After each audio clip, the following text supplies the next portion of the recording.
All right. Hello, everybody. Thank you for taking some time out of your day to spend with me today to talk about cybersecurity, and particularly as it relates to those of us who are in business and business leaders. So my name is Jesse Hill. I'm the president of Tier 3 IT Solutions.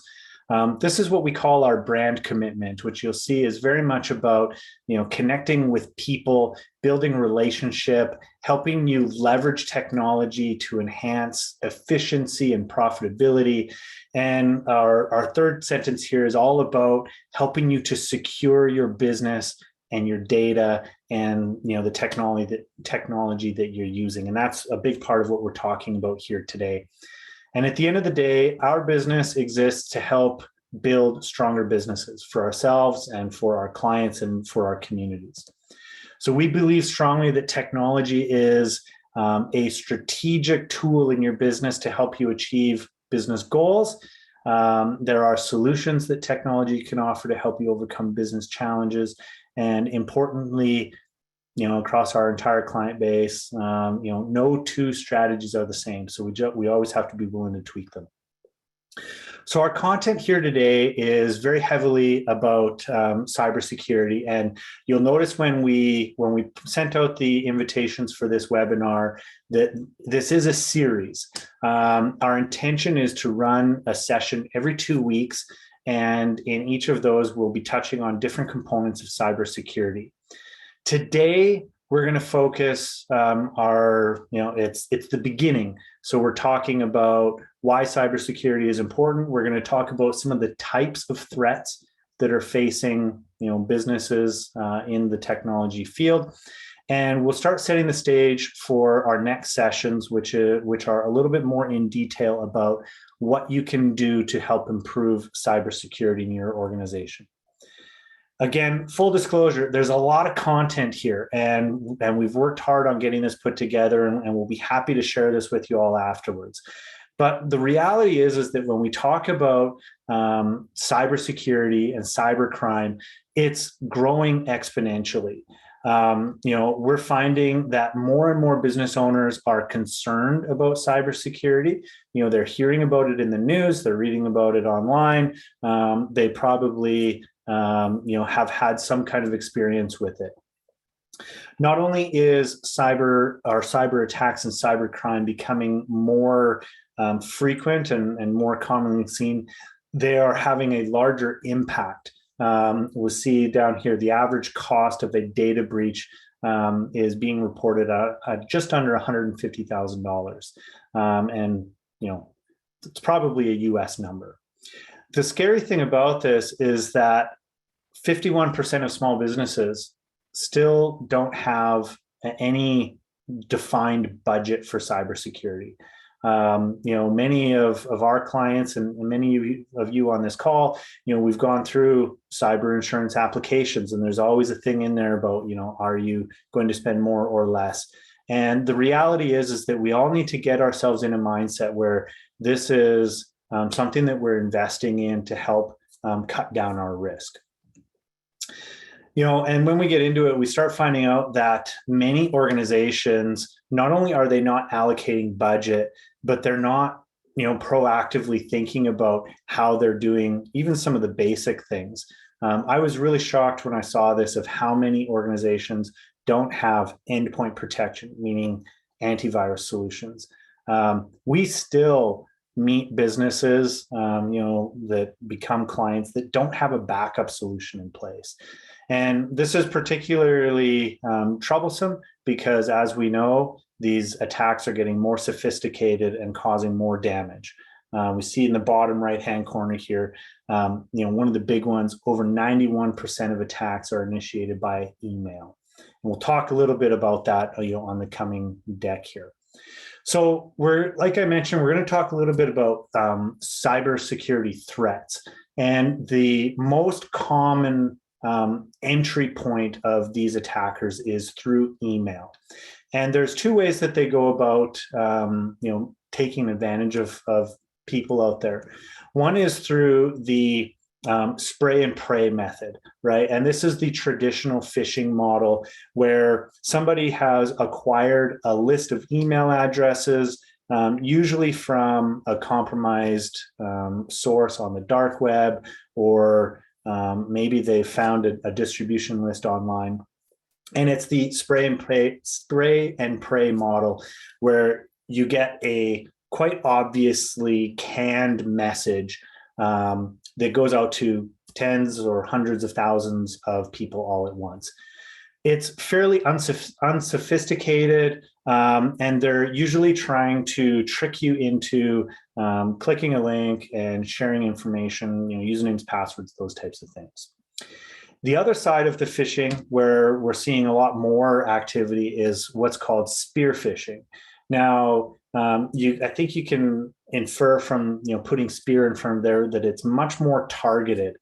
This is when they typically have done a little bit more research, where they've gone onto your website, they've found out who the CFO is or who the CEO is.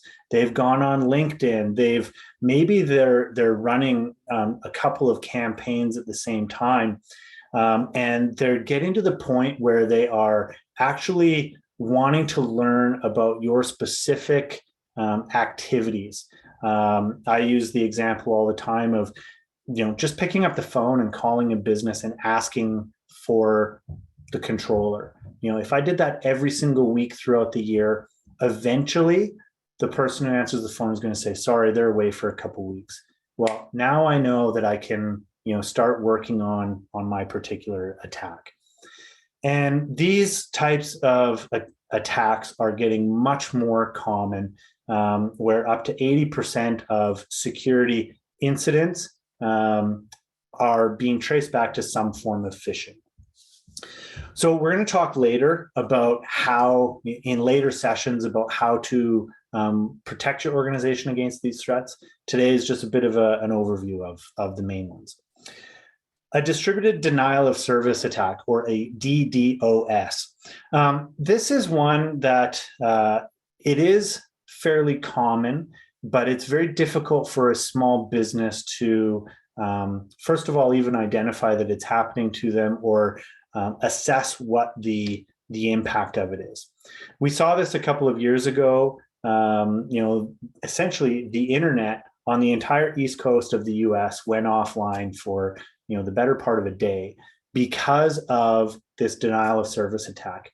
And what essentially happens is people, they go out, they find vulnerable technology out in the world, they infect it with malware, and they program it so that at a certain date and time, all of those devices will flood a specific web server with traffic so that it gets overwhelmed and has to shut itself down.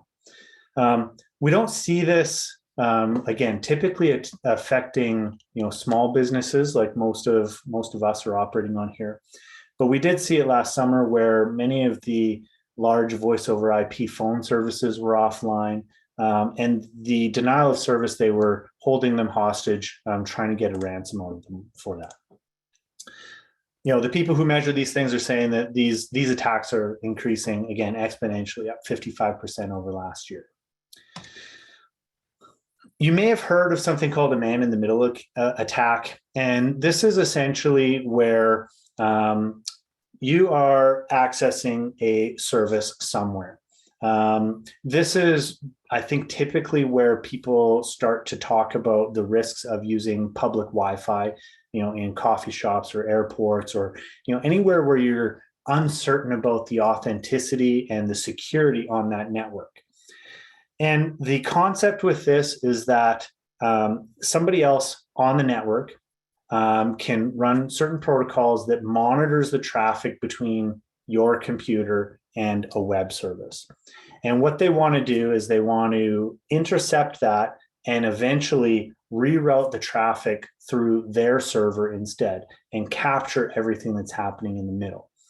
The reason that they're going to do this is that they want to grab that information, whether it's usernames or passwords or credentials of some type. And then they're going to take and they're either going to use it for their own purposes, or they're going to sell it on the dark web, or do something like that. These have to be, these are typically very targeted attacks. The scary part is that many, like a high number of web servers online, they do have a vulnerability. And this is why you're going to start seeing a much bigger push towards web pages having that HTTPS and the little lock symbol on them. Those are ones that you want to make sure anytime you're visiting a key website that you have that security component included in that connection. Malware is a very broad term, and many different kinds of attacks fall into this. We see them listed here in a little bit more detail. But over the years, I think we've all come to understand that there are these things called viruses or malware that can get into our computers. Now, more often than not, malware requires somebody to open an attachment or download something from a web page or somehow execute that program. Once it's running on your computer, depending on your patch levels and your antivirus solutions and all of those types of things, will determine what it does next. But the key with this is that they generally require a user activity. So user training, making sure that people are only opening attachments that they are expecting and that they recognize and that they know are safe are going to be important, as well as making sure you have proper controls behind the scenes. One of the stats that we see on the IT side of things a lot is that it takes a long time generally for an organization to even recognize that they have one of these types of infections. And the reason for this is that when these people are designing these attacks, they're very rarely a smash and grab. More often, what they want to do is they want to live in your environment. They want to extend their reach as much as possible to either extract data or spread their attack to have a maximum impact. We've got this stat here that there's been a 6 times increase in cybercrime since COVID-19. And this is something that we can attest to, not necessarily that there's a big jump in cybercrime, but what we would call the attack surface of the typical network is much larger today than it was 3 years ago. And that's just simply because pre-COVID, everybody came to work in a specific building, connected to a server, used a company-owned device, and now instead of being 20 people in one office, we have 20 home networks. People are using personal devices. There's all kinds of things going on out there that are having a negative impact on the security of many organizations. Drive-by attacks. So this is actually, I believe, likely the second highest rate of infection that people run into behind phishing attacks. And what ends up happening here is that people will build web pages that look like legitimate websites. And they go to all of the efforts of mimicking images and text and links and content. They'll even register domains that are very similar. And when they have a website that looks like a legitimate one, they will start advertising them. They will buy paid advertisements on certain websites. They will include links in those phishing emails. And they generally work on the idea that they want to trick you into trusting their content. They're going to also do it by finding vulnerable web pages and infecting them with malware so that as you visit them, you end up downloading that content and ending up exploited in one way or another.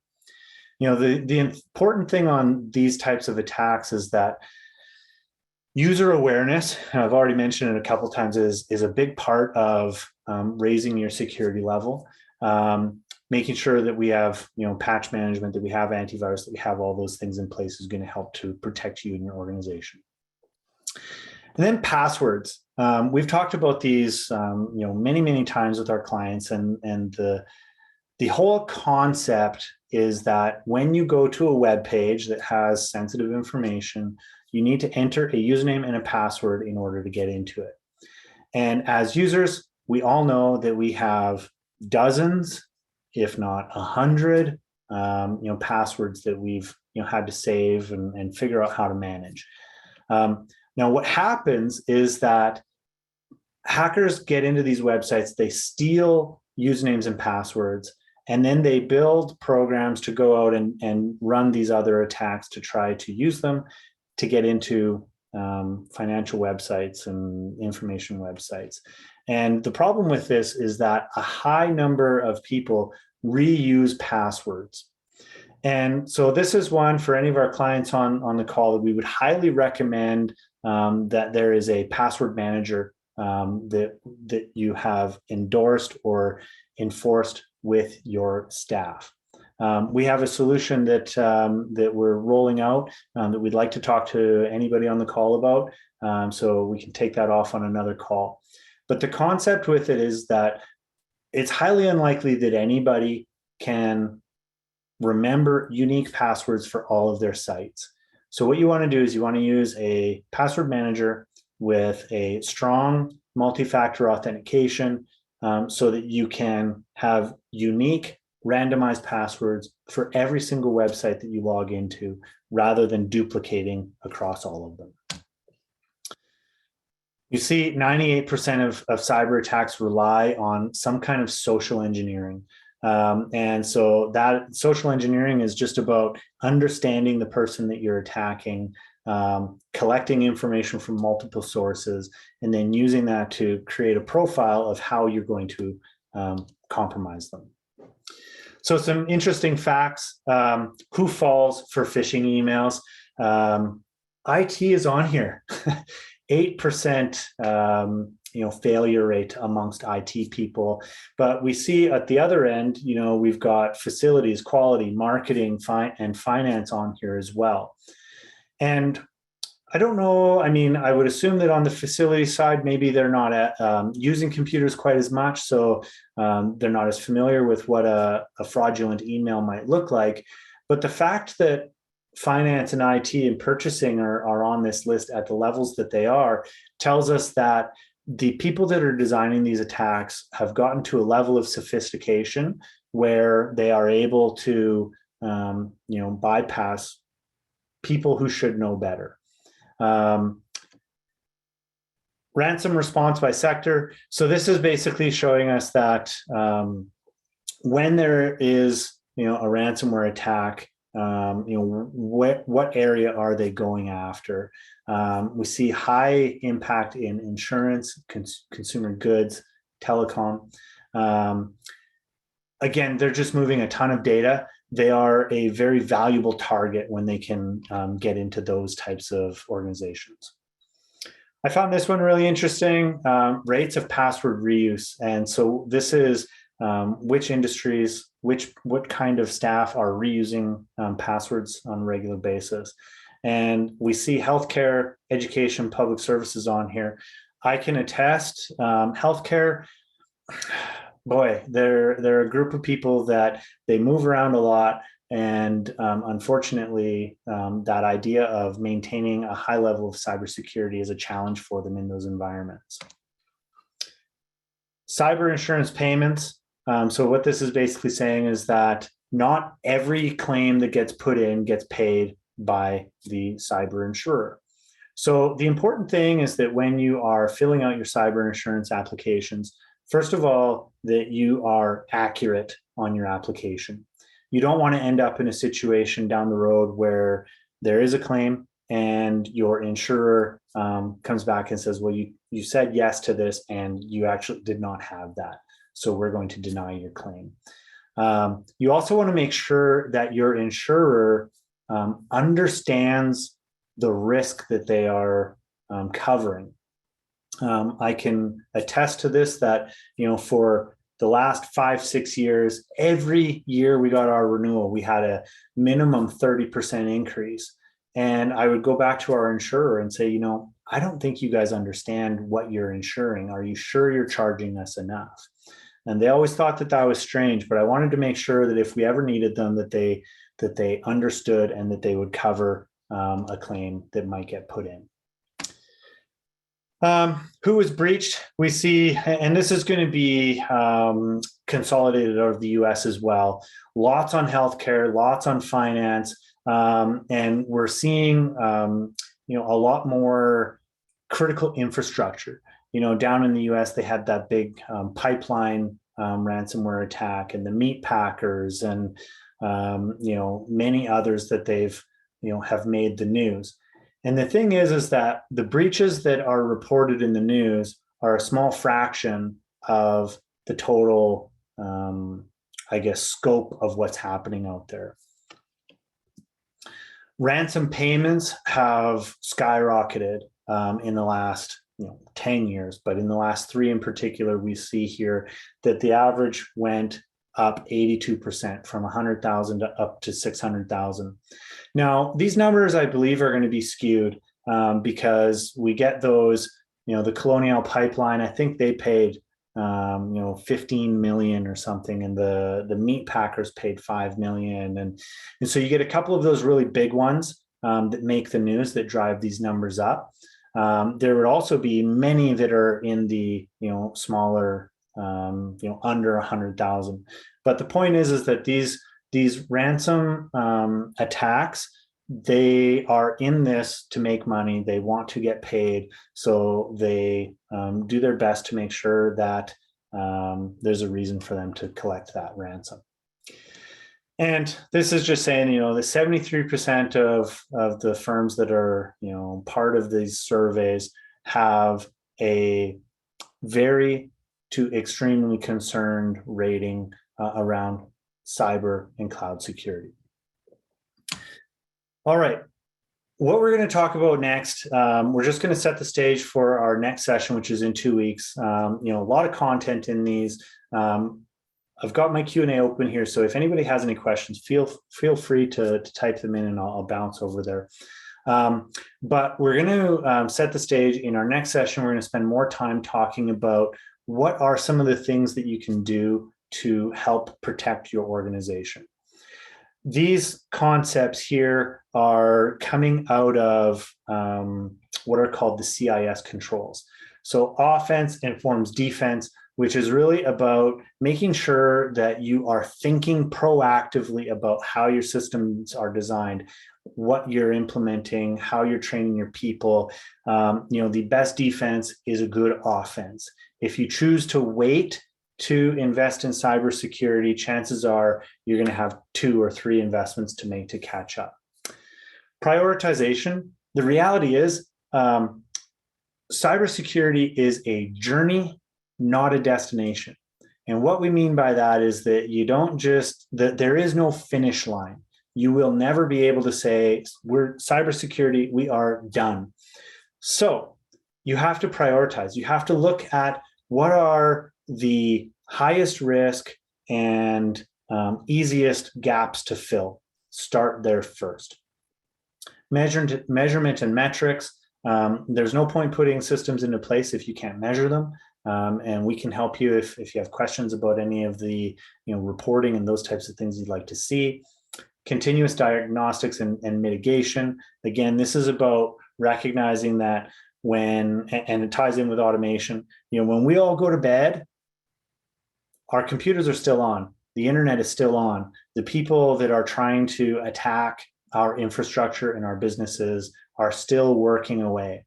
So we need to make sure that we have systems in place to monitor, to update, to patch, and to automatically fight off or lessen the impact of a cyber attack. So when we talk next time, we're going to go into more detail about the CIS controls. And the CIS controls, you can Google them if you want. There's 20 of them, and these are items that they have ranked that they say, every business should look at implementing, a certain number of these depending on your dependence and threat risk tolerance. But it's built around this, what's called the NIST framework. And so in the NIST framework, we have 5 modules. We have identify, which is all about understanding what you have, where it is, who's using it, how old it is, all of those types of things. Protect is all about putting in those systems that are designed to limit control, to limit access, to back information up, protect it from risk. Detect is that monitoring, making sure that if there is a breach, that it's not 66 days before you find it, but maybe 6 hours or 6 minutes or whatever that level of tolerance is for your organization. Respond. So this is about having an incident response plan, about people on your team knowing how to react to a cyber incident, who to talk to, what to say, who's involved, and often called an incident response plan. And then the recover component is how do you get out of, back into normal operations. Okay, boy, that was a lot of content in 27 minutes. We only have a couple minutes left. So does anybody on the call have any questions that they would like me to review, go back to, dig a little bit deeper on? I'm happy to hang out here and chat with you all for a little while longer if you'd like to.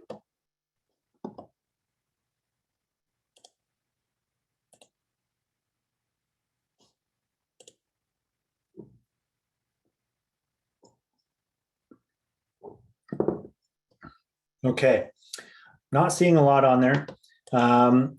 In 2 weeks, we're going to start diving deeper into the individual CIS controls and give as close to real world examples that we can of how we can help you implement those in your business and how you can put them on yours.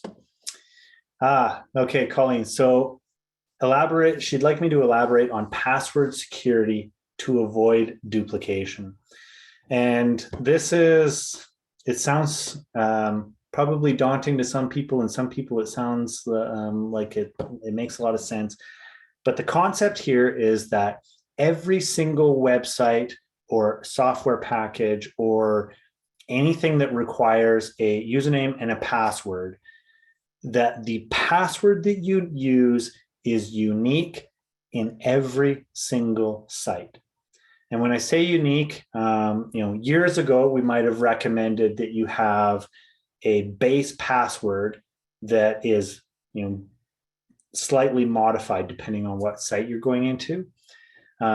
Today, the best practice is a completely randomized password. So the challenge with that is that when you say, all right, Colleen, here's the 15 web pages that you use on an ongoing basis, I want you to come up with a random password for them. The human brain can't design and remember, 5 unique passwords, let alone 15. So that's where a password manager comes in. Essentially, the way that it works is when you are in your browser, you go to a web page, it recognizes that you're at tdbank.com, and it has an encrypted password vault where it stores, the 15, 50, 75 passwords that you use, and it injects it into the web page. In order to get into that password vault, you have a username and a strong password and a 2-factor code. And again, the concept there is that you only have to remember one password to get into that vault, and then you have access to all of your random, unique, encrypted passwords to use in those other sites. I'm happy to get together with you and show you how that works.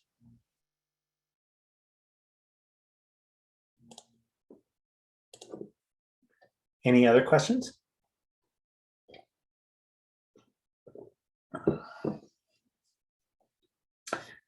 Okay. And also, I'm open to feedback. I mentioned to you all that this is my first time going through delivering this content. I know it's a lot, and I hope that it was valuable for you to come here today. The next couple of sessions will be probably a little bit more tangible of how you can take this and use it in your planning and in your business. So if you have any feedback, feel free to shoot me an email, and I will definitely take it into consideration for the next session, which is in 2 weeks. All right, and I'm going to stop the recording.